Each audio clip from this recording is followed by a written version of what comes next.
Shane Long was definitely onside. Shane Long has done it! I'm going to enjoy tonight. And you should as well. Thanks very much. Well done. Bye. Unless he's breastfeeding, he should be alright. Welcome back to Ireland Radar. It is Monday, the 10th of November, and of course it's been a big week for the New York left as Kevin O'Toole is called into the Ireland squad. I have absolutely nabbed that joke from, I think it was Ronan who posted on Twitter. Welcome back. Obviously we've got a big week ahead of us. Of course, as always, I'm joined by my co-host James French here in the Flirt FM studios. James, how are we doing? Good. A really long week of football, it felt like, not just because I was watching Celtic, but just a lot of kind of breaking news stories, to be honest. And obviously with the cup final, the Conference League games as well, just kind of lots of stuff going on, which is always good for ourselves. Yeah, it's always a funny week this week, I think, in Irish football.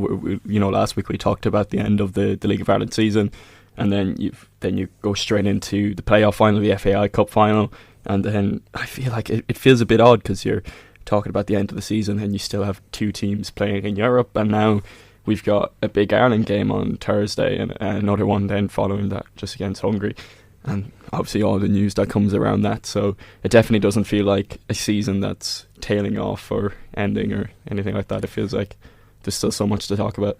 Yeah, well, I think with the League of Ireland format, it does feel like it just kind of comes to a climax like really, really quickly, especially with Rovers wrapping up the league in the same week and a half that they go and play the cup final and get that brilliant point away in Athens, which we'll discuss later. It's all just kind of ended really quickly in what's been another brilliant season for the League of Ireland, obviously, in terms of kind of Rovers kind of running away with it a bit. Obviously it's not a great look. People were kind of really enthused by the competitiveness at the top of the league last year with kind of like a 3-horse title race, but Rovers have obviously reclaimed their throne and deservedly so, and just the last week and a half has been mad with the cup final, which we'll touch on, but also the playoff final. And obviously we've got probably the madness that we'll into now coming up for the next couple of months will be the player movements that are about to happen, and I'm sure we'll have a lot of fun talking about that coming up. But I suppose the only place to start really, as someone called it, the biggest date of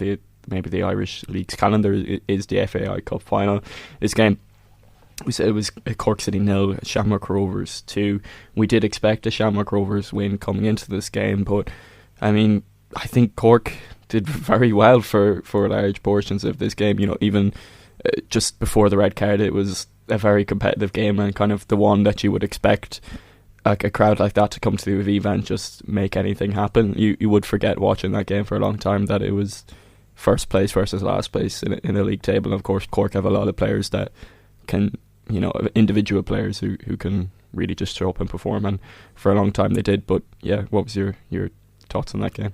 I think you're spot on. I think we've talked about before as well, like Cork have actually looked good in like a lot of games this season against bigger sides. Like you've seen it in the cup semi-final, obviously to a larger extent, where they're going to be Pats 3-0, but like even in games at Turner's Cross against the likes of Rovers, Derry, like they've competed reasonably well, like, and they've shown that they do have that attack and individual talent to like provide these quality moments in the League of Ireland, the top division. But it's just at the back they're just extremely poor, and the worst defence in the league, obviously. I think the worst attack in the league as well, but they've only scored 5 less than Drogheda, and we've seen what Drogheda have done this season. I think the defence has just been the really kind of letting them down all season. And again at the weekend, like they created reasonably good chances. Like Ed McGinty had to save, like he made a couple of really, really good saves. It wasn't like I think they mentioned on commentary at one stage, it's like, oh, this is why everyone calls him the best goalkeeper in the league, and the fact that Cork, brilliant shot stopper. Yeah, he's an excellent goalkeeper. I mean, you were talking about individual talent. I think one player that I always watch sometimes, and I'm like, how are you not this player always? Alex Nolan. Sometimes it just, I remember watching him against Galway a few weeks ago. He scored an absolute wonder goal there, when he just, those kind of individual games like that, I think it just shows maybe some of Cork's problems this season, where it's like when they're on it, they've got the players, but they haven't had the consistency. Maybe that's something that they can even further work out. We probably expect them to go down and probably straight back up again. I think the recruitment at the same time, like you're bringing in Maguire and Keaton, 2 guys who are over the age of 30 now, who have had injury problems, and you're expecting both of them to stay fit all year. They had some played No, for he had August. really serious injury. And then it was featured there. Yeah, I understand Maguire's. I think Maguire's brilliant, and he has shown his quality throughout the season. But didn't understand the kind of approach to bringing two kind of really key earners, high earners as strikers to the club at the start of the year. Like, I think they could have recruited better, particularly at the back. As I said, we kind of touched on their defensive problems, and yeah, they were competed well at the weekend. I think we expected Rovers to start slow, kind of due to tiredness from midweek in Athens. You expected, as it's a cup final, regardless if it's first v last, it was always going to be reasonably tense, reasonably tight at the start, and it was. And Cork didn't really take those chances, and then the red card just kind of kills any contest, really. I know that the Rovers did have to wait for the first goal, but like once the red card goes, you kind of just feel like it was inevitable that Rovers were going to go and win that game. And I just like to touch on Rory Gaffney as well, getting the 2 goals, like 36 years of age, was injured during pre-season, and lots of talk that he could have been let go by Rovers, but they obviously put their faith in him, gave him a new contract, and then 39 appearances and 15 goals later, and he's won them the FAI Cup this year and secured a double, including three in Europe as well, out of those 15 goals. So I think it's just a nice story for him, for a guy who's probably was written off after kind of last year, kind of been out of the team, struggling with injuries, only played 8 appearances. I think Michael Noonan comes in, John McGovern obviously came in as well halfway through the season, and lots of competition there, and he's really shown his quality and managed to nail down that kind of number 1 spot for most of the season. Even though Rovers obviously do rotate, he has kind of been the guy in terms of scoring goals for them this season.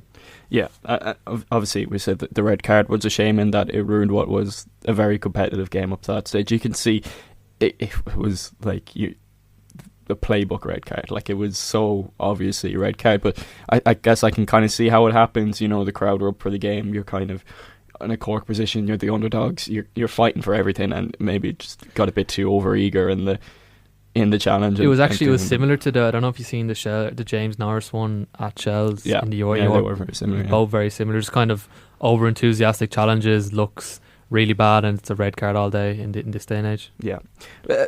What interested me, I think, a lot was Bradley's post-match interview, or his comments after the game. You know, we'll go on to talk about. He was talking about further ambitions and expectations, and what was very obvious in the lead up and beforehand really was that how seriously Bradley was taking the cup this year.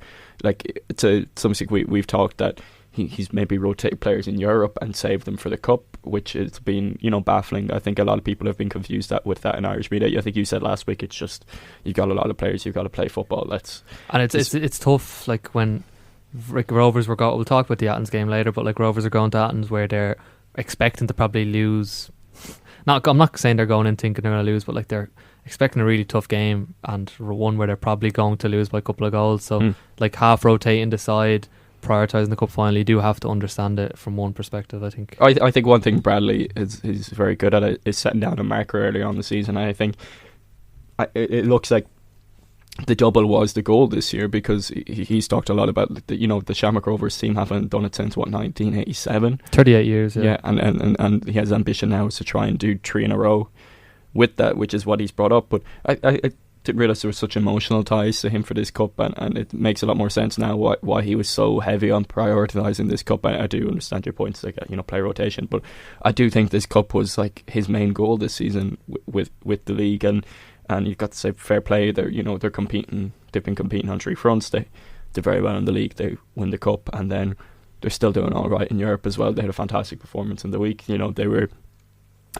last couple of minutes penalty away from one of the biggest wins that the club has ever achieved. Biggest wins probably up there, probably top 4, top 5 ever results for an Irish side in Europe, I'd argue, if they had pulled off the win. Bradley, he did say, like, he went talking on about what's next. We said he's looking to get into the Europa League. He said, we've done the Conference League for a couple of years now. The Europa League is the next step, and why can't we do it? And also he's talking about trying to go 3 times in a row, winning this double. How possible do you see that for Shamrock Rovers? Obviously there may be some players moving on, as you would expect for a team that's been so successful. There's been talk of Bradley himself, I suppose, with the Ireland job that he's been linked to. Do you see it becoming this dominant, or will they have some roadblocks? I was interested at his he didn't sound like a manager that was angling for another job or a job I in don't England. think Bradley's the type of guy to do that. We obviously are very fond of a very stand-up guy, like in terms of what he's achieved in the game, what he's went through. But I think I watched the whole post-match press conference, and I was surprised with how Bradley kind of didn't even shut down talk of what's next. He didn't say, "Will you not let me enjoy today?" or anything like that. He was very much like goals focused. He wanted to go Europa League group stages next. He talked about at the start of the year that they targeted obviously a double, but he also talked about Europe, like they didn't kind of just stumble upon European group stages. He did like say to the group that he wanted to go and qualify for Conference League group stages without going through that Champions path that they've had in recent years, which is a huge achievement really. And they've went and done that, and I think from my perspective, like if I hadn't seen the press conference, I would have thought Bradley would not be angling for a move, as you said, but definitely kind of looking at what's next for his career, and whether it's the Ireland job, whether it's a job abroad, and that obviously also ties in with how his son is and stuff like that. But yeah, I was just surprised that he kind of was still seems to be kind of really kind of looking to build on this, and even not putting a ceiling on it and stuff, and really talking about going Europa League group stages next, which I think it's brilliant for Irish football to have someone at Rovers that is so determined to succeed in Europe. From my perspective as a Celtic fan, you look at our board and their aspirations in Europe, it's very, very little. It's all domestic. I mean, I think focus. From the outside looking in, and you know, I'm as much a Celtic fan as anyone in Ireland says they are, but I wouldn't pay too much attention other than our friendship and keeping up with that wise. But for me, in the outside looking in, it looks like Celtic are a club that are happy to qualify for Europe. They're probably just take the 16 million for qualifying, and that's about that's it. why it's quite refreshing for me to hear Bradley still kind of want to make that next progress to the Europa League group stages, which, like as we have here, it'll be very difficult to kind of in terms of quality. There will be seeded going into the first round of the Champions path, so like it actually is probably reasonable to kind of talk about Europa League group stages, but they will like have here Honohan probably will be gone in January. Lots of talk of lots of bids. I think the Lincoln deal is still possibly possible, yeah. And then I'm not saying these guys are gone, but like Rovers do get gutted one or two every year, and Matt Healy is a guy who's been unbelievable this year. Has experience playing in the Belgium second tier, so he's already went abroad, and you'd imagine there are suitors looking at him as well. So you could be looking at maybe them two gone, and that'll leave a kind of a big hole there for Rovers. But from my own perspective, I think, having watched the Ireland 17s this week, which we'll touch on, but like Bradley talked about in the press conference as well, that they had to shift. Like he said, they done a lot of kind of talking to teams after they played them in Europe, what they're doing differently in terms of their schedule. He said they collected loads of data on kind of the best way to train to succeed in Europe. And even like last year when you've seen them do so well, they had the likes of Neil Ferrugia, Johnny Kenny, all these guys who were athletically really good. He talked about kind of explosiveness and speed, and that's what you need to succeed in Europe. And you've seen that change from Bradley in terms of really kind of playing these guys who have that speed and explosiveness to make an impact. And from my perspective, I think it's promising that like you have like Rovers are seem to be finally using in this really, really good youth academy that they have. They obviously have Noonan and Austin Vuna, and the hope would be that if Bradley stays or doesn't, but Rovers will really start to build from the foundation of that academy, and having multiple of these guys in there for in the years to come, and hopefully along with that they'll have European progress. But like Rovers are in a really, really, really good spot at the minute. They've obviously already started to look to next year, brought in John McGovern a couple of months ago, and Rovers are really, really good at that in terms of looking ahead and almost getting replacements in before they lose the guy, which is also always a very good move to make. Should we talk about that Athens result again? It's AEK Athens. I mean, to put this in a bit of context, we were talking about the Athens team at the intellectual spot of a pre-drinks on Thursday evening, And like there's some of the players they had, it was like a who's who of, we mentioned some of the teams. Luka Jovic up front is 60 million did Real pay for him? Something 55, 60 million. A former Real Madrid player. Like I remember Thomas Strakosha was 84 rated card on FIFA. Yeah, he used to be insane on career mode. That's all I remember. Petros Mantalos, Greek, played a lot of games for Greece. Very experienced player. Yeah. Even Dominic Vida, I think I mentioned to you, I think he was on the bench. So yeah, Croatia. He was the ponytail guy at the World Cup 2018 for Croatia. He was really good in 2018. That's what the World Cup was. Just like a load of random lads. It felt like a very like Turkish. It felt like a the Greek Turkish football is quite similar to that kind of in the makeup of their squads. Yeah, but like a really like incredible performance. To be, even they went up 1-0 at near the end of the game. It was like, holy, like is this going to be one of the best performances from an Ireland side ever?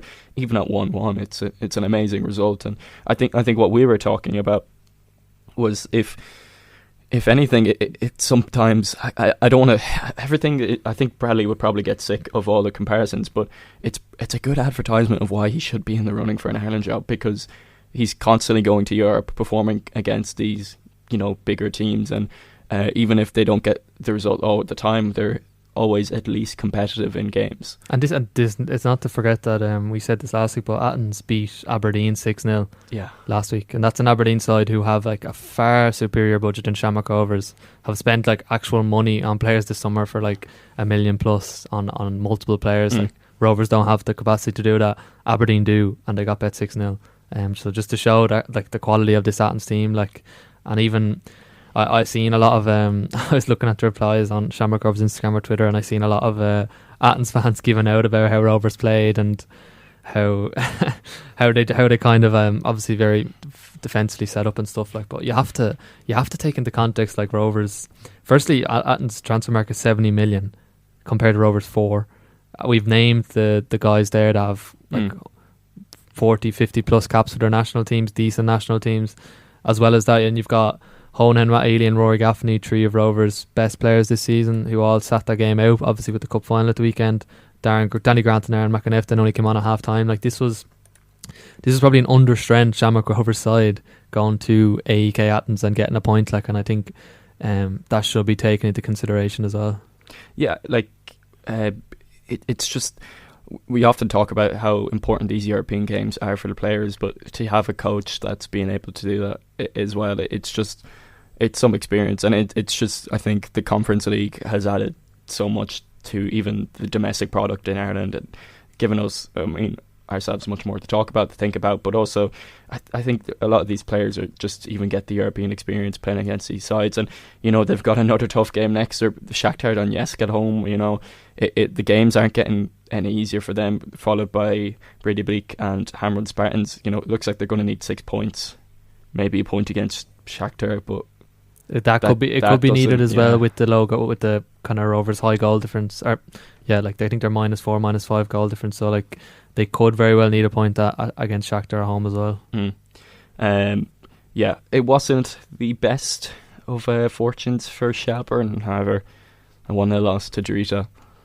Yeah, it's I think we said this last week. I think there is an appreciation that it was kind of more about getting the maiden group stage qualification, how big of an opportunity this was, coming from the Champions FAF and able to drop down and secure Conference League, and they've done that. And then in the game so far, they obviously the opening draw against Hacken was really good performance, could have probably nicked the result, and the kind of the last 2 games have just been like just unfortunate factors, like Paddy Barrett's own goal in Macedonia in like a really tight game in the last moments of the match, the red card obviously the other night against Drogheda. Like they've just kind of had a couple of things go their way in terms of margins, and it's obviously their first Conference League group stage there, and it's just kind of one of those things. I think there, as I said, there's in terms of shells from like higher ups, I think it'll be more about the qualification money, the prize money that can go back into the club, back into the infrastructure and the academy, rather than getting results. But as I said, coming at it from kind of a coefficient point of view, you want the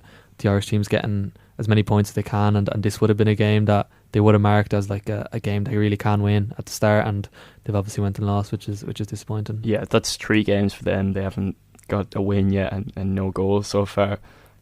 Mipo Adebayo's miss in this game was, I think, when the game was still level. It was a bad miss. Yeah, very bad miss. that wasn't great, and I think he wasn't having the best time on social media with responses for that. But as you say, it's going to be a learning experience for Shells, and obviously a team that they would say underperforming in the league this season. But they did turn it around on their league form massively when Joey O'Brien came in. So I think when you're talking about a team that wasn't in the top 2, top 3 real teams for most of the season, it's expected that they're probably not going to have the best time in Europe. Although, I mean, some of the results, I think this time, against Drisham, we're not talking about a superior side, really. These probably very little between them. It's the same with the Macedonian side, Skandia, that they went and lost it. Those games you would have expected at least 4 points, but as I said, the kind of small margins kind of went against them.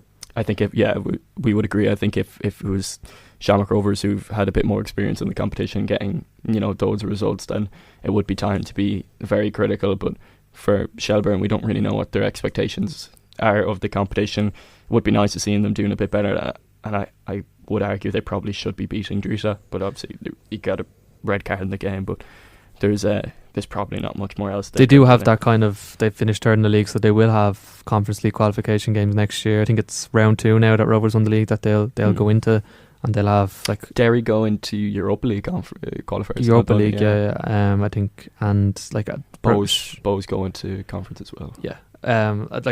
Shells will have close to 10 games now this season of European experience. With I'm guessing it'll be a very similar squad next year. I can't see many of those guys kind of leaving or getting moves. So I think they definitely will be looking to have a right stab at next year and really try and, because of their season, it'll be very difficult, but try and get to kind of the latter stages of qualification of the Conference League. And Alkmaar away next before Palace at home and then Celje away. So that's like a really tough last 3 games.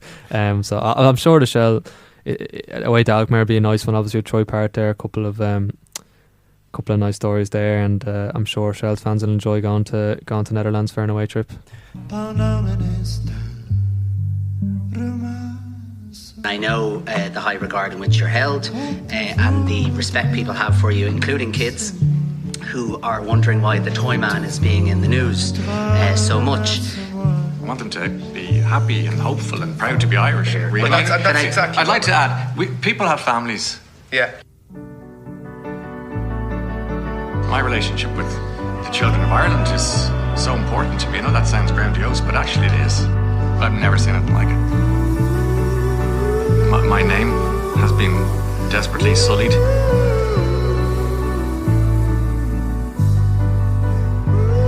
In the least, Brian, I saw you. Yeah? Yeah. But you never saw me with cocaine. I never saw you with cocaine. You were always very clever. Yeah, no. I don't know if any of you have been cancelled before, but let me tell you, you don't want to be there. So it looked like it was complicit in this whole RTE mess. So I'm sorry. We have. This has been the worst of times. And we're back here on FM 101.3 FM. We said we're going to talk about the Ireland lineup, or the Ireland squad announcement, and here we are. I think the big news coming out today at the squad is Evan Ferguson is out of the squad, pulled out with injury. Expectedly. Expectedly, to be fair. There was a bit of head scratching, I think, last week or a couple of days ago when the squad was announced that Evan Ferguson was included in the squad. But, of course, he misses the Portugal game. It was said by the Roma manager that he's not going to be back towards the end of the month, which is a bit ambitious. And the hope is from Heimir that he will be back for, I think it's Sunday that we play Hungary, whenever the Hungary game is. I don't know. That he's going to be back for that game. And Johnny Kenny comes into the squad. I'd probably expect Troy Parrott to take his place in the squad, in the starting lineup. Definitely, I think Parrott's well overdue a start in Ireland shirt, given his form kind of domestically, and he has been really unfortunate with his timing of injuries that he hasn't kind of got that starting striker jersey. And from my perspective, if he's if he is fully fit and stuff, I think he definitely starts. Obviously, the argument, we all know how much of a miss that he is while fit, but I don't know if I agreed with bringing in a half-fit Ferguson in the first place. Obviously, he's a player who struggled almost the last 2 years, full stop, or constantly with injuries. Is it a big miss considering he would have been like not very fit in the first place, or do you think just any version of Ferguson on the pitch would have improved our chances of getting something from this game? I understand the rationale, kind of really desperately trying to get him in for these last 2 games because he's been such a big part of the campaign so far. And it is all or nothing for Heimer. Like, he knows his job is on the line here as well. I don't think he cares about Ferguson's long-term well-being as long as he can play for him in these last 2 games. And in the context of like it is only like run off 2 months or so, the qualifications. I think he just wanted Ferguson to really see these last 2 games out and give us the best chance, which is fair enough. But like, as we said, with Ferguson's injury struggles and stuff like that, I think it would be best if we didn't call him up and he was half fit and kind of accelerate these injuries. But like, we do have an able replacement coming in Johnny Kenny, and someone who is scoring goals at club level, which is always really nice to see. Also, and someone who kind of can give us something different than Ferguson, Parrott, and even Ida, which is kind of the real threat of speed in behind. Like, he does have a degree of explosiveness, and he's also just a quality finisher, and confident and in good form, which is nice to have coming into camp. Also returning to the squad, we've got a few more faces. We've got, of course, John Egan returns from the last camp. We said Conor Coventry comes in after a couple of camps, and he's still yet to make his first cap. Mark Sykes did come in, but has just pulled out with injury as well, and it's been replaced by Jamie McGrath. And of course, we've got Kevin O'Toole. I think there's been probably a lot of searches to his Wikipedia page over the last week or so with the news. When you seen Kevin O'Toole is in this squad, what did you make of that? Like, I think Kevin O'Toole's been long overdue for a call up for a couple of years now.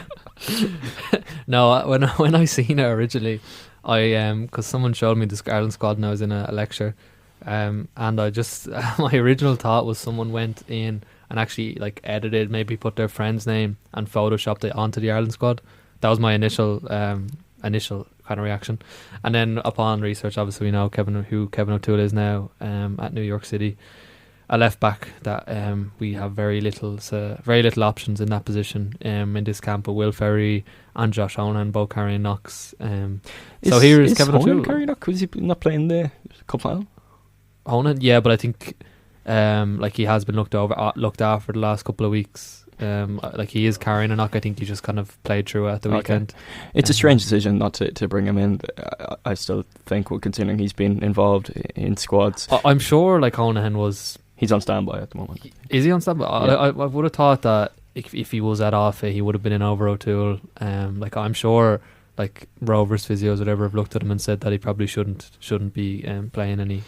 Shouldn't be called up, so you don't know, but from my perspective, you would have imagined that Honeman would get in over O'Toole if he is fully fit. To be fair, I think Heimer said that they've been trying to get O'Toole in for the last year, but I think I believe that as much as it was said that Heimer was Ireland's first choice manager. So we're going to hear from the New York City FC commentator Glenn Crooks on Kevin O'Toole and what he could tell us about that. This voice note he sent us came in about 5 minutes before we went live, so I don't know what he said, and I'm kind of excited to figure it out as well. I'm going to throw to that in just a couple of minutes because there's also a couple of other players in the squad I want to talk about. I forgot to mention Andrew Moran's in the squad. He's back in. He's someone we advocated for the last week. I don't see him featuring against Portugal, to be honest. I don't think a creative player like that is going to be there. But he's also coming in over from America after moving to LAFC over summer. From what I hear, I think he's doing pretty well over there. But yeah, are you happy to hear that? Obviously, we said Finn Azaz hasn't been performing very well, and that's a nice way to put it over the last couple of games. So did score at the weekend, first goal, first goal. Yeah, he did. Yeah, he did. But for in an Ireland jersey, he has been quite poor. Yeah. But I think we advocated for more to come back in just to give us more of a creative option, because our last couple of squads it was Azaz and we had no one else. So I think it's nice to see him come in. I think you make the argument here, just reading our lovely docket, that you would like to have seen Bamadelli over Egan. I've completely missed that Jimmy Dunn has come back into the squad as well, where I've got another point. I don't know how much I enjoy Heimer just dropping players or bringing players in, not playing them. They're not in the next camp, then they are in the next one. It's a lot of flux. And I know this is probably going to be his last camp, but I've never seen the point of just bringing in players for the crack when they're not being used. You know, surely you'd want a bit of stability. Yeah, especially with kind of like I'll talk about the Bamidele point first. Like, obviously, he kind of has really struggled for game time over the last year and a half, 2 years. Got the loan move to Strasbourg, and again wasn't starting at the start of the season, but now 3 starts in his last 5. Albeit only played a minute at the weekend versus Lille, but we have a guy playing in one of the top 5 leagues in one of the most exciting squads in Europe, and a guy who has shown in the past that like he has been pretty impressive for Ireland in an international jersey. Like, we was long talked about a guy who had like a reasonably high ceiling, so I think that's one of the talking points that I think has been maybe underappreciated. But from the other perspective, given like our collapse in Armenia, given the talk about a lack of leaders in the squad, John Egan is a guy with lots of experience. He's playing every week at Hull in the Championship, so like you do get the rationale. But I just would have liked to see Bamidele kind of integrated back in, and hopefully, I don't know when the next squad after this is, but I just would like to see him kind of back in and kind of back in an Ireland jersey, because I do feel like he has a really high ceiling, and he obviously is playing for Strasbourg in Ligue 1, top 5 league, and that's what that's what we want. Yeah, it'd be probably interesting to see if John O'Shea brings him in when he inevitably gets named as the next Ireland coach after this. How's Jamie McGrath doing over in Scotland? Yeah, he's doing reasonably well. He's actually one of my picks for under the radar. Oh, we'll keep that one. We'll keep that one for now. We'll keep that one for later. Just give us a briefly. Jamie McGrath, kind of last number of years, he's been a guy that's been like one of a very, very good creative player. Yeah, not a creative player. It's surprising with the amount of creative players he's given, considering it's probably going to be 2 banks of 5 or whatever, like backs against the wall against maybe Portugal. It won't be. Maybe we will go and play some attractive football and go and dominate Portugal and create loads of chances. Maybe we'll run a professional podcast one day. Who knows, man? No, it actually is a good point. The number of kind of creative players in the squad, considering we're going to probably have 2 banks of 5 against Portugal. But yeah, back to McGrath, has been kind of part of this Hibs kind of revival over the last year. Hibs kind of been a basket case the last 5-6 years. Hired their former player David Gray after he was kind of there for an interim period, and Hibs been really good this year. They're 3rd in the league. I would expect them to battle for Europe. They're really close to actually making the Conference League group stages. Lost to Legia Warsaw by a goal in the playoff. I think McGrath scored 1 or 2 in the Conference League qualifiers for them as well, and just been really, really productive for them this year. I've always liked Jamie McGrath. I think he's done reasonably well. When Kenny was there, obviously Kenny had him at Dundalk and stuff. So yeah, nice to have him back in, and obviously Andrew Moran there as well. So we do have more of those kind of creative 10s in the squad, which is something we kind of have needed in the last while. Yeah, he's someone I got a bit excited about last year when he was getting a bit involved more, probably in around the same time when Andrew Moran was being called up, and you know, the likes of Rockovada, and we had some more of those creative threats, and to be fair, he never really made a stamp on the team. So we'll see if he can add something there as well. I suppose I'll go through the entire squad for all those who haven't seen it. In goals we have Caoimhín Kelleher, we've got Gavin Bazunu and Mark Travers. In defence it's Seamus Coleman, Jake O'Brien, Darragh O'Shea, Nathan Collins, Liam Scales, John Egan, Ryan Manning, Jimmy Dunn, and of course Kevin O'Toole.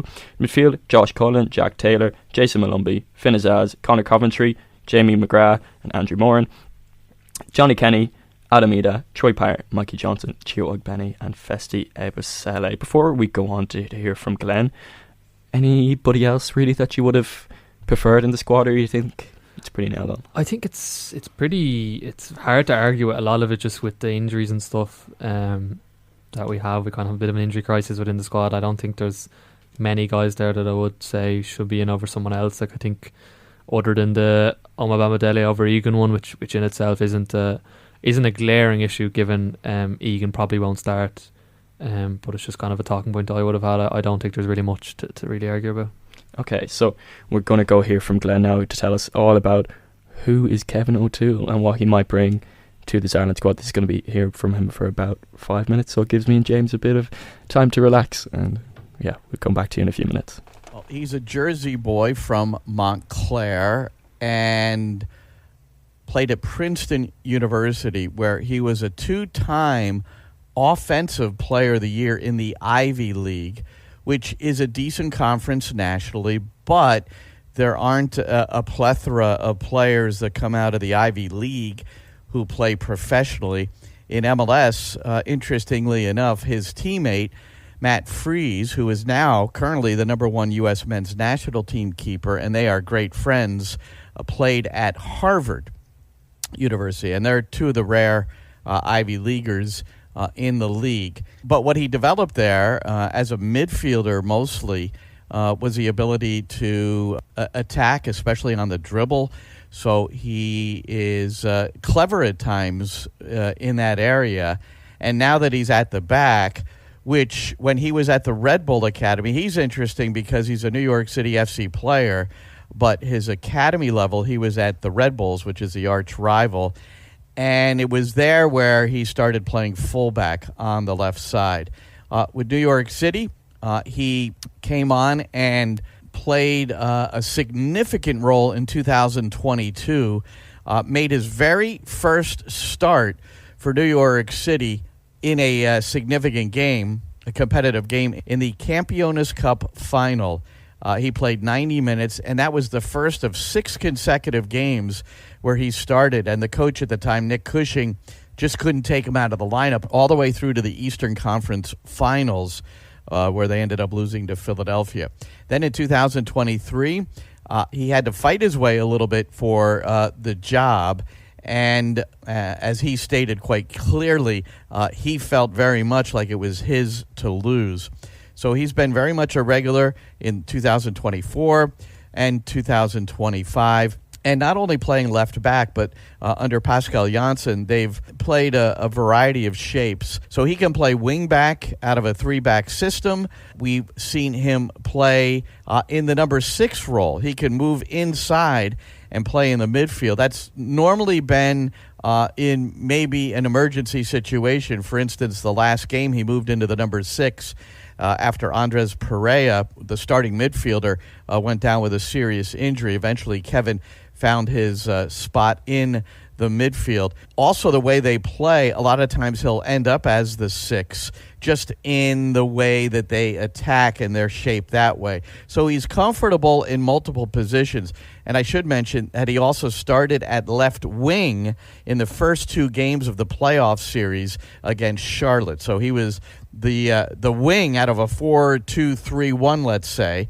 That was in games 1 and 2, and then in game 3, he was back playing a fullback on the left side. So it just gives you an idea of his versatility, and that has helped him become a regular as well.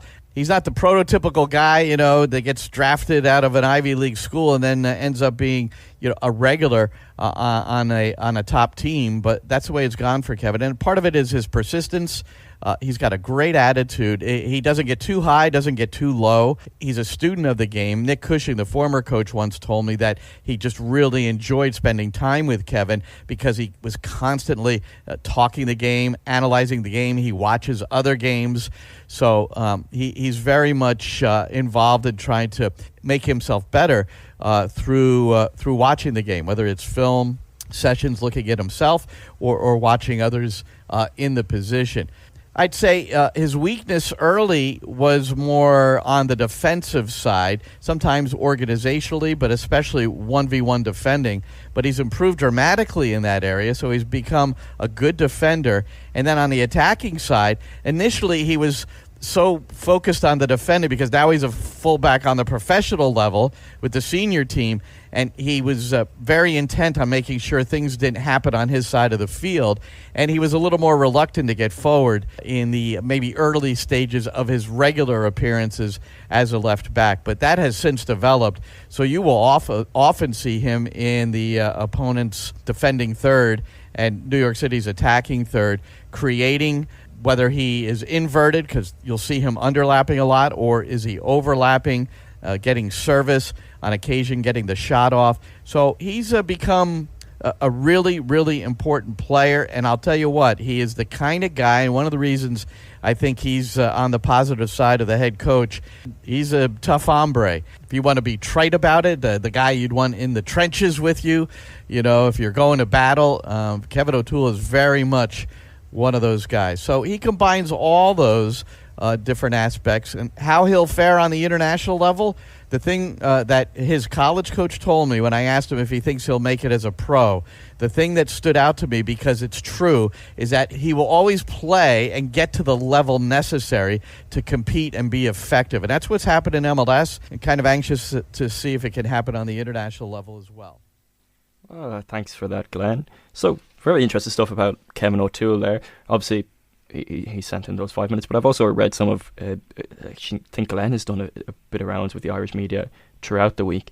I think, listen to that, he sounds like a very similar player to Ryan Manning, really, to me, Kevin O'Toole. He's this attacking fullback who, like Ryan Manning, was previously a winger or midfielder who's moved backwards, primarily attacking player who has had to work on his defensive abilities and has gotten better.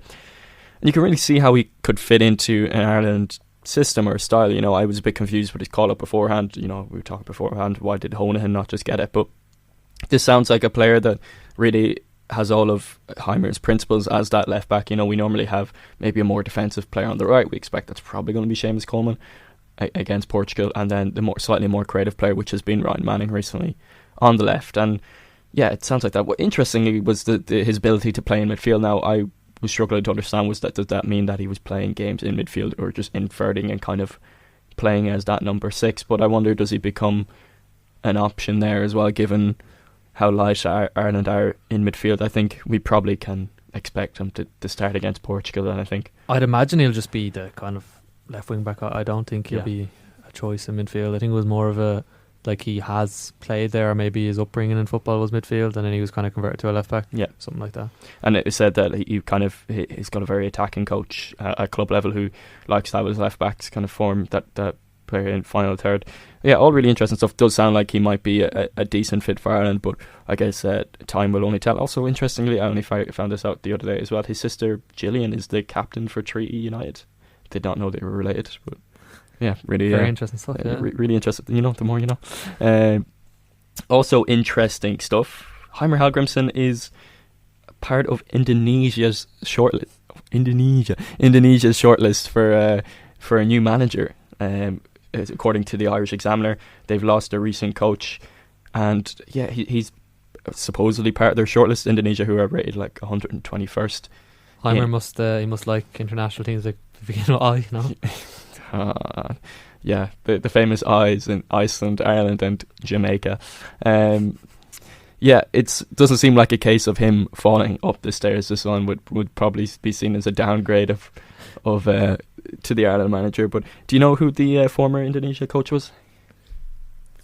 Is it Steve McCarron? No, Patrick Kluivert. Yeah, interesting stuff. It looks he wasn't really tying himself to the links too much in the press conference, but I think you expect him to say that he's planning to stay here till June, etc. Nothing else matters, just focusing on the games. But I think it's interesting to see that he's being linked to other teams already, but I think maybe more interestingly it's teams that are less stature to ours, which probably tells us how his time has gone here so far. He's kind of failing downwards, but again in an upgrade in the weather, kind of with Indonesia, obviously compared to the Irish weather, so maybe it could be seen as an upgrade in those eyes. Thanks for that insight there, James. Also, what else do we want to talk about? Of course, it's the Portugal game that's on Thursday. They've got a couple of players out injured, obviously, namely I think Nuno Mendes is out. I think Bruno Fernandes is expected to be out as well. Definitely has a knock anyway, yeah. And I think João Neves might be coming back into the team with them. Obviously, it's a difficult game to come into because we need something on Thursday, or the game just beforehand, with Armenia and Hungary are playing at 5 o'clock just before re-kick-off. We need Armenia to get a result of some sort, don't we? Yeah, we need Armenia to probably take something off Hungary to give us any chance. Yeah, well, obviously, otherwise, as Heimer said, we could just have 2 wins, which he seems confident of. 2 wins would be really ideal. Yeah, that would be class. Laughs all around. But I suppose like our previous meeting did show that we can make it difficult for them. They scored late on in the game, but I think you normally have a harder time playing that back to the wall football at home. It seems a bit out to say, but it's an easier task to play away from home, kind of in those conditions. I'm wondering how easy would it be to set up the same way we did against Portugal? The only thing is we do have a history of really performing well over the last 3 years against the likes of Portugal, France, Netherlands. Like we have kind of even Belgium in that friendly. Like we have shown that like this is the game that Irish players love. Firstly, from a point of view that they just always seem to be up for these games against the bigger nations. The Avivas rocking.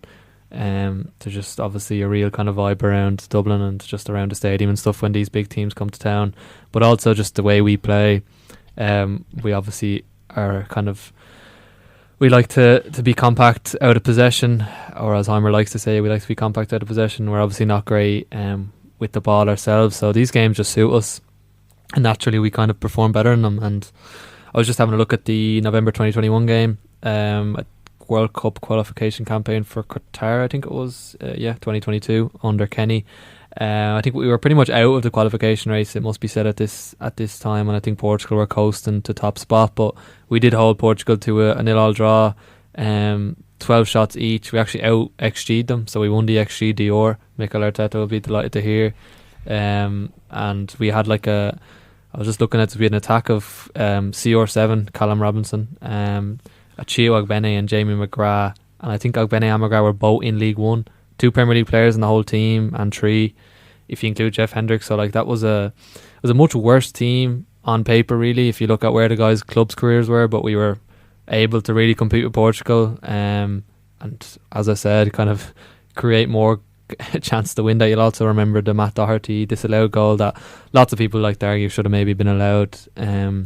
In saying that Portugal team was under Fernando Santos, who, as we seen throughout his tenure, is just an awful manager, and he's quite conservative. I think Portugal have slightly upgraded with Martinez now in charge, so it's obviously completely different teams on both sides going into the game next week. So it's obviously hard to directly compare them, but I just thought it was interesting that we did kind of hold them to so little.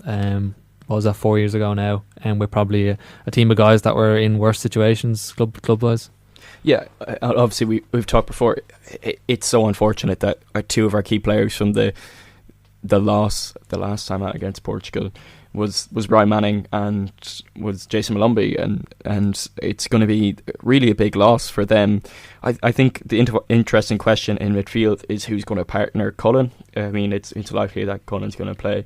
I don't expect him to be dropped for this game. Will Smallbone out as well, who would have probably been the replacement if you're looking at it in terms of play and who's played the most kind of games at international level for us. Yeah, I would assume, looking at the midfielders that have been called up, that it's going to be Jack Taylor, like someone who's not really got many starts, hasn't really impressed too much, but has been involved probably in the most squads. The other option would be Conor Coventry, really. I would expect it to be Taylor, because I think Coventry and Cullen are maybe a bit too similar as players. I think it'll probably, even if you want, I would like to see Coventry play over this break. I think he's still hasn't got his first cap, which really, is really good player, and his Charlton fans are always raving about him. I think he's doing really well in League One. But if you're looking at it from a realistic point of view, like Heimer is not throwing Conor Coventry in at home to Portugal in one of the biggest games of his reign. Like, he's going to stick with Cullen and Taylor, 2 guys who are more experienced and more qualified to play the game, probably from his point of view. Yeah, I think that's going to be. I think we're expecting Seamus Coleman to come back into this game as well. He's probably going to be a key player, and he's really going to have to lead that team if we're going to get that win that Heimer wants. But realistically, to get a point, in this game, it is going to take something and some leadership. What do you think we'll do with that backline? Is it the usual Collins, O'Shea, O'Brien? I think probably yes. Though I think O'Shea has underperformed for us this campaign. From my point of view, I wouldn't, as expected, I have to say this, I wouldn't mind seeing Liam Scales play just in that left centre back role. Can offer a lot. How Scales done the season with Celtic, really, compared to genuinely with how much of a basket case we are? He's probably been up there top 2-3 players for player of the season, to be honest. He's been, I think, really unnoticed how well he's done in a Celtic team that's really underperformed. He's been one of the only ones that's been consistently good. So yeah, I think he's been outstanding, and given our kind of defensive, we've so many defensive options that I wouldn't mind him seeing going in there, but from my point of view, I can't see Heimer changing it too much. He might even put him at left back, I'd say. But can you tell us quickly where's Liam Scales from? He is from Wicklow, yeah. And would anyone else be here from Wicklow? I am from Wicklow as well. Yeah, so you can see why James Paul McShane wants as well in the squad. All right, moving on. The attack line.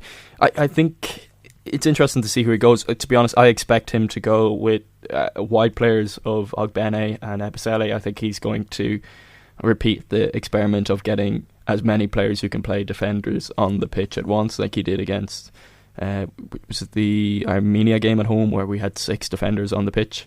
But obviously Ebisele in attacking position. I think he's going to go with that. In Portugal, I think we had Chio and Festi on as well, didn't we? I think we did. Could have done. I think we did, yeah. Can't remember. To be honest, I'm not a fan of Festi in that attacking role. I like Festi right a lot as a right wing back. I think he's got the perfect athletic profile for that.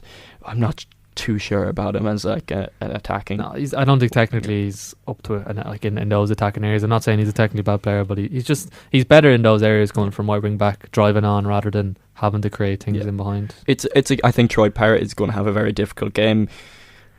I find it hard to see where he's going to get the support. You know, obviously he's not the biggest striker in the world as well. He's someone we're obviously very big fans of, but it's hard to see where he's going to get the service. Ferguson's quite poor in the air as well, though. Like Ida's not good in the air either. I don't think we have a striker that's actually, despite their height, is actually good in the air. I watched Ida loads of Celtic. He doesn't like when the ball's up, being bogged up in front of him. Like, I don't think any striker in the world does, but we really don't have any of those guys that really like love these aerial battles of centre backs. I don't really think that's that much of a talking point, to be honest. Do we have any score predictions? I'm going to go just 0-0, because that was the last score the last time we played them. That's more out of hope than expectation. I'm going to go 0-0. I think it's going to be... do you know what? I probably shouldn't say what I think it's going to be last one. No, we go with 1-1, which I totally believe. I take that. And we can come back. And Armenia are going to beat Hungary 3-0. Yeah, hopefully. Yeah. And then we are going to... beat Hungary the next game, and we're all going to America, and it's great. And then, you know, I'll buy the ticket. Well, you did tell everyone in your predictions article to buy the flights, so just a reminder, if you already have bought your flight to America, you can claim off James for then. James, under the radar time. Bit of optimism, yes. Our first guy up, Jamie McGrath, someone who we alluded to that he was on the list earlier. Obviously, recently called up now, with Mark Sykes dropping now, creative attacking midfielder. We've seen him loads of times play for Ireland, and obviously in the League of Ireland as well with Pats and Dundalk. 29 years old now, which is, you forget kind of. I forgot. I didn't realise he was actually that age. But now at Hibs, we touched on him earlier, having a really, really good season. 5 goals and 2 assists in 18 games for them this year. As I said earlier, they're kind of really solidifying themselves as the third best team in Scotland, having a really good season. He joined them following agreeing a pre-contract from Aberdeen in January. Also got the assist at the weekend as Hibs beat St Mirren 3-0 away. And just, as I said, he's just been consistently being one of the best kind of creators, midfield players in the SPFL over the last 4 years, and even before at St Mirren. I was looking at his stats there. I think he had 136 appearances, 42 goal contributions. Just a guy who's just very, very productive and one of the best creative midfield players outside the big two in Celtic and Rangers. My second choice then from the radar is Josh Keeley, a guy who has had a really, really good kind of year and a half. Had a really, really successful loan spell at Leyton Orient, obviously in League One last season. I think they finished 6th in League One. They lost out in the playoff semi-final on penalties. But like Josh had a really good season. Got his move to Luton Town, who currently sit 9th in League One, but given they only got relegated from the Championship last year, you'd expect them to bounce back up and get promoted. He saved the penalty the weekend as they beat Stockport County 3-0. And 7 clean sheets in 14 games for him so far this season. Really excelling. Kind of could be called one of the best keepers in League One, if not the best, going off performances this year. And still only 22, so he's a guy that I would expect, if Luton get promoted this year, or even if they don't, and he obviously keeps performing as he is, I'd expect him to be in minimum championship next year. Still only 22, so our goalkeeping options still looking kind of really, really solid, which is nice to see. Wish we could say the same about our midfield options. Onto the under-17s, I think we might be committing the same sin as we did last week and not giving ourselves enough time for this, because I know we've been really excited to talk about the under-17s, but I'm going to stop rambling and give you your space, James. How are they doing? Yeah, from the 2 games they've played so far, I watched both of them and just kind of performed really, really well over the 2 games. The team itself, just like a lot of like really just like technical players, lots of technical quality all over the pitch, which is even in previous underage squads, we maybe mightn't have that. Like, this has been a long talked about generation of Irish players that are really, really strong. So obviously the 4 win over Panama were quite poor. Lost to Paraguay 2-1 in their second game the other day, and then the 2-1 win over Uzbekistan, who you kind of hear Uzbekistan, you think, oh, we should be beating Uzbekistan. Uzbekistan have put a lot of money into their underage going structures. to the World Cup for the first time ever. Yeah, we had Kusanov, obviously. They put a lot of money into underage structures. Under 17 Asian Cup winners this year, and for reference, Japan beat Portugal at this under 17 World Cup, so like Asian football is not to be scoffed at, and they won the cup last year. So I watched that game as well. Uzbekistan were quite impressive. It really could have went either way. Michael Noonan got the winner, that bit of quality telling in the end. And yeah, speaking of Noonan, I think him and Uma, kind of the obvious choices with Excel, the 2 guys we kind of picked out before the game, who just kind of they have been really, really good so far and showing that they have the quality effect again now, but also have like a lot of really high ceiling as well. From my point of view, the midfield 3 has been really exciting. Just kind of all 3 really good technical midfield players, which in an Ireland underage side we don't often get that kind of thing often. Obviously Ramon Martas at Almeria, Roy Finneran at Newcastle, and Grady McDonald at Club Brugge. Keane McMahon-Brown also, who scored in the first game over Panama, came off the bench against Uzbekistan, another really good prospect. So yeah, just a really, really exciting team, a really nice team to watch. Like, Colin O'Brien has been playing some really good football. Their last 32 places now sealed. A draw versus Paraguay tomorrow, which is a 1:30 kickoff on RTE, if anyone is listening, will seal top spot and seeding for the knockout stage, which is important. Obviously you want to get it the best draw you can.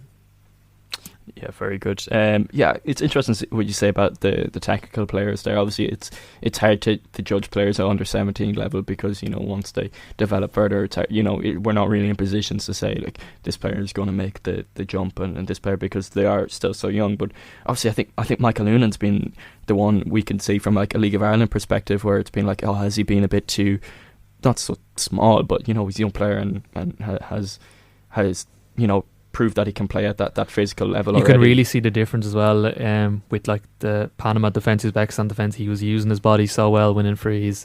You can see that senior experience he has. Like, it's hard not to get too excited about him, because you can see the nous of playing senior football going against men, as you can just see it in how he's played in the 2 games. Very quickly on the under 21s before we wrap up. Yeah, just away to England on Friday 14th November. I think it's in St Andrews in Birmingham, I think, and then they're away to Andorra as well next Tuesday the 18th. In terms of the squad wise, no Owen Elding still, who hasn't got the eligibility yet. What's the crack there? Is he waiting for his passport? He's just waiting for his passport. It's taking ages. And then no Rocco Vata, who was out injured. He's a big miss, obviously. In terms of the England game, it's obviously a big game. You're playing England in a competitive setting, which is always going to be a big game. But given this England 21 team is literally like a senior international team, if you look at the squad, it's absolutely ridiculous. I think Adam Wharton was in the midfield in the last camp, or Elliot Anderson. Just an absolutely ridiculous squad. From my point of view, I think it's the away to Slovakia match will probably most likely decide the group and decide if we get second place. So even if we do not get the result away to England, that Slovakia game away is going to be the one which really decides it. That's all we have time for today on Ireland Radar. As always, we will play you out with an Irish artist that to end the show. So this week it's going to be My Favourite Monster, and that's by the Cliffords. We'll catch you again next Monday at 3 o'clock. That will be following the Sunday's game against Hungary, where hopefully, not too much optimism there, but hopefully we will be talking to you about Ireland going into the playoffs for the World Cup. Thanks very much for joining us, and we'll see you next time.